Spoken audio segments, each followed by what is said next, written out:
Hello, everyone. May bago na naman akong ipapakita sa inyo. Yung bago kong arrivals na Crocs. Itim siya. May may rebiti siya na white at saka pula. Paikot yan. Ang gandang tingnan niya, oh. Nyo.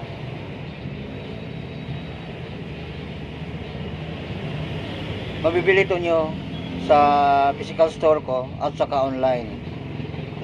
Ilagay ko lang sa link, comment section yung link nito. At saka doon kayo magbibili. Sa online naman, fix yung presyo, walang tawad. Pero sa physical store ko, may tawad siya. Pero hindi naman gaano kamahal ito. Hindi ko lang babanggitin kung magkano yun ito. Mag-PM lang kayo sa akin. Ang ganda niya. Oh, ang logo talaga niya, Crocs na Crocs. Pero class A lang to. Hindi naman to original.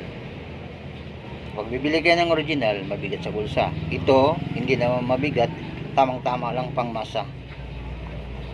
Ang tibay niya.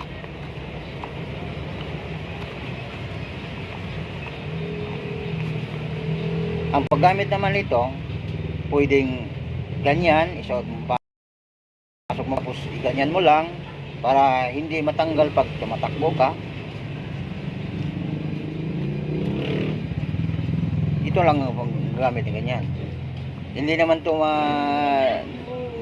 problema pag nabasa kasi rubberized to.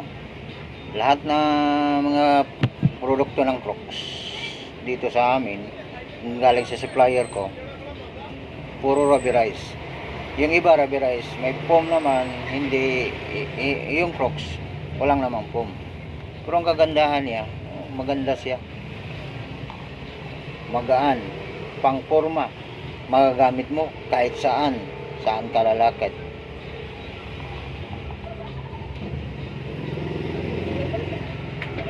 Bye bye.